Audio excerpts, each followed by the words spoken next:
nggak ada satupun karyawan yang bisa bebas secara finansial dan juga bebas secara waktu. Ya, mungkin orang berpikir, wah bisa kok, ini ada si ini bisa. Betul, mungkin ada, tetapi konsepnya adalah mereka bukan murni karyawan.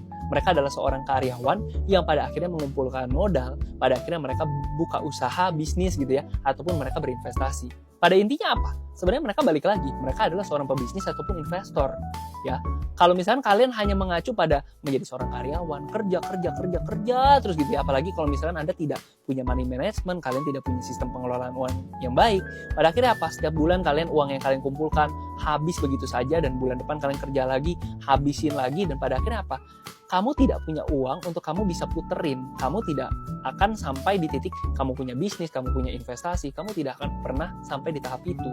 Oleh karena itu teman-teman, kalau misalkan kita tidak pernah tahu loh, masa yang akan datang itu seperti apa. Mungkin sekarang kalian di pekerjaan yang hidupnya enak-enak aja gitu ya. Mungkin kita nggak ngomongin nominal loh. Kita bisa bilang income seseorang itu 100 juta sebulan. Tapi kalau misalkan tiap bulan itu habis, ujung-ujungnya juga kalian akan celaka juga gitu loh pada akhirnya. Karena kita tidak pernah tahu, kita kerja gitu ya. Sekarang mungkin zona nyaman gitu ya, kalian bisa menutupi segala keperluan kalian. Tapi kita tidak pernah tahu loh, tiba-tiba kondisi fisik tidak memungkinkan, kita bilang, ya kita nggak ada yang tahu ya, masa umur di tangan Tuhan gitu ya teman-teman ya. Dan kita tidak pernah tahu kapan amit-amit kena PHK, atau mungkin kita tidak tahu usaha yang perusahaan tempat kita ngikut itu tiba-tiba bangkrut. Kita tidak ada yang pernah tahu teman-teman ya. Pada intinya adalah, ayo teman-teman, saya undang teman-teman, saya ajak teman-teman semua, ayo, buat teman-teman, saya tahu pasti kebanyakan orang itu jadi seorang karyawan.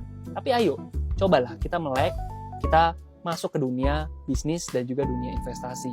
Nah, saat ini saya lagi ngembangin sebuah proyek di bidang auto trading. Dan auto trading ini adalah sebuah bisnis ya. Jadi ini adalah sebuah bisnis. Ini bukan sebuah permainan yang berkedok dan sebagainya. Ini adalah sebuah bisnis. Artinya, you need money to generate money. Kamu butuh uang untuk menghasilkan uang, teman-teman. Ini adalah bisnis. Bisnis itu butuh modal, oke? Nah, di sini konsep dari bisnis kita bukanlah bisnis yang istilahnya, wah, pusing nih ngurusinnya. Enggak. Namanya aja auto trading, berarti dia adalah autopilot. Jadi, kita punya bisnis trading, tetapi dengan sistem otomatisasi. Dan kita yang pertama di Indonesia dapetin legalitas, yang kedua duitnya di rekening kalian masing-masing. So, jika kalian tertarik, langsung aja yuk. Cek link di bio, dan ikuti kelas kita, maka saya akan jelaskan lebih detailnya seperti apa. Oke? Salam Bos Robot.